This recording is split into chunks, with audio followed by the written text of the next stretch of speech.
বন্ধুরা, ভিডিওটি শুরু করার আগে যদি আপনি চ্যানেলটি এখনো সাবস্ক্রাইব না করেন সাবস্ক্রাইব করে নিন। কারণ হচ্ছে আমি এটা আগেও বলেছিলাম, এখনো বলছি, সংগঠন শিক্ষকদের আপনারা অনেকেই কমেন্ট করেছেন, মেসেজ করেছেন নিয়োগ হবে না, কিন্তু আপনারা দেখতে পাচ্ছেন ওবিসির ম্যাটারটা কিন্তু প্রায় সলভের দিকে। নিয়োগ এখন কিন্তু হচ্ছে, এটা আপনারা দেখতে পেয়েছেন।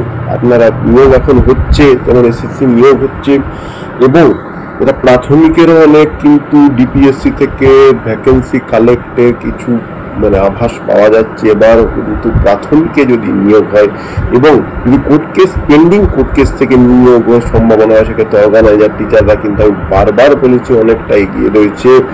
এবং অর্গানাইজার টিচারের যেই কেসগুলি রয়েছে, SLP 14897, SLP 5616, এছাড়াও আরও অনেক SLP রয়েছে, যেটা আমি পূর্বে আগে অনেক ভিডিওতে ডিসকাস করেছি, এবং নেক্সট একটি ভিডিওতে আমি কিন্তু ব্রিফলি বিস্তারিতভাবে ডিসকাস করব।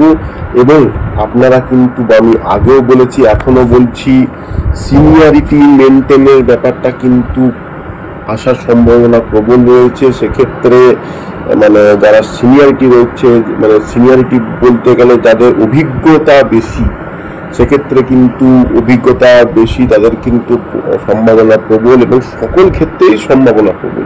ঠিক আছে, ডকুমেন্টসগুলো কিন্তু আপনারা কালেক্ট করে রাখুন। এবং আগেও বলেছি এখনও বলছি, কার কি টাইপের ডকুমেন্টস রয়েছে সেগুলো কমেন্ট করুন, তাহলে কিন্তু সেটা আমিও বুঝতে পারবো, এবং আমার যে চ্যানেলের সাবস্ক্রাইবার তারাও, আপনারা নিজেদের মধ্যেও ডিসকাস করতে পারবেন। এবং ওই ম্যাটারটা নিয়ে আমি খুব দ্রুত লাইভ আসছি, এবং লাইভ আপনারা কমেন্ট করলে তাহলে ওই ম্যাটারটা নিয়ে আমি আরও ব্রিফলি ডিসকাস করতে পারবো, যাতে আপনাদেরও কিন্তু ডাউট ক্লিয়ার হয়ে যাবে। কারণ আপনারা আমি বারবার বলছি, যখন নিয়োগের নোটিফিকেশন বেরাবে তখন কিন্তু আপনারা সময় পাবেন না, আপনার টাইম পাবেন না। তাই এখন থেকেই কিন্তু আপনাদের কিন্তু ডকুমেন্টসগুলো গুছিয়ে রাখতে হবে। এবং অনেকে বলছেন, আজকে কমেন্টের আপনাদের উত্তর দেবো, অনেকে বলছেন SMS এ, ফোনে, কিন্তু যেটুকু মনে হচ্ছে ফোন SMS এর মাধ্যমে কিন্তু সম্ভাবনা প্রবল রয়েছে, কিন্তু তার আগে কিন্তু নোটিফিকেশন একটা বেরানোর সম্ভাবনা রয়েছে।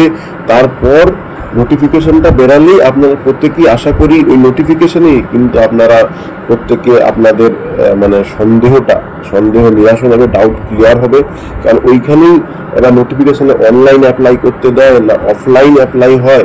ঠিক আছে, কারণ ডকুমেন্টসগুলো কিভাবে ভেরিফাই হবে, এবার ডকুমেন্টসগুলো অফলাইন ভেরিফাই হবে না অনলাইনে আপলোড করতে হবে, এগুলো কিন্তু অনেক প্রশ্ন রয়েছে। সেই প্রশ্নও কিন্তু যেটুকু খবর পাওয়া যাচ্ছে, এখন যেহেতু এখন সব ক্ষেত্রেই নিয়োগে অনলাইন অ্যাপ্লাই হয়, সেক্ষেত্রে এখন কিন্তু অনলাইন অ্যাপ্লাইয়ের একটা সম্ভাবনা প্রবল রয়েছে।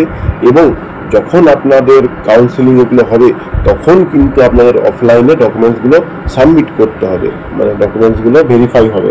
কিন্তু ডকুমেন্টসগুলো কিন্তু আপনাদের কিন্তু গুছিয়ে রাখতে হবে। এবং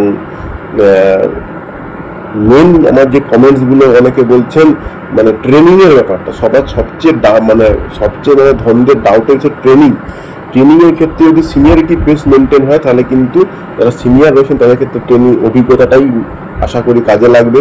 ঠিক আছে, অভিজ্ঞতাটাই কাজে লাগবে। আর যারা পরে যারা এসেছেন তাদের অবশ্যই বাই ডিফল্ট ট্রেনিং আছে, এবং যারা সিনিয়র তাদের তো ট্রেনিং না থাকারই কথা, কিন্তু তাদের ক্ষেত্রে অভিজ্ঞতাটা কিন্তু খুব কাজে লাগবে। ভিডিওটা আজকে মন দিয়ে শুনুন, আজকে কিন্তু একটু বেশিক্ষণ ভিডিও করব, কারণ হচ্ছে আপনারা সকলেই জানেন এই সময়টা কিন্তু সবচেয়ে ভাইটাল সময়। কারণ আপনার হয়েছিল আগের বারে যখন ভোট হয়েছিল 2021 সালে, তার আগে 2020 সালে কিন্তু প্রাথমিকে 16,500 নিয়োগ হয়েছিল, এবং লোকসভার সময় 2024 সালে প্রাইমারি নিয়োগ হয়। এবারও কিন্তু একটা প্রাথমিকে নিয়োগের সম্ভাবনা রয়েছে, কিন্তু এইবারের নিয়োগে কিন্তু সংগঠন শিক্ষক বা অর্গানাইজার যাদের কিন্তু নিয়োগের সম্ভাবনা প্রবল রয়েছে। এই কিন্তু কয়েক সপ্তাহ, এই 1 থেকে 2 সপ্তাহ কিন্তু আরও গুরুত্বপূর্ণ, কারণ এই 1-2 সপ্তাহ কিন্তু নোটিফিকেশন আসার সম্ভাবনা রয়েছে। এবং সেই নোটিফিকেশনেই আপনাদের যেগুলো কত বয়স অবধি নেওয়া হবে, সেখানেও কিন্তু সেগুলো কিন্তু মেনশন করে দেওয়া হবে। এবং যারা রিজার্ভেশনের মধ্যে আছে তাদের কিন্তু বয়সের ছাড়ের সম্ভাবনা প্রবল রয়েছে। ঠিক আছে, আজকে ভিডিও আর বেশি দীর্ঘায়িত করছি না, আর নিয়োগের কিন্তু সম্ভাবনা প্রবল। পরবর্তী ভিডিওতে আপনাদের যে SLP-গুলো রয়েছে সেগুলো এবং সিনিয়রিটি মেনটেনের উপর জোর দেবো, এবং পরবর্তী ভিডিওতে আশা করি লাইভে আসার চেষ্টা করব।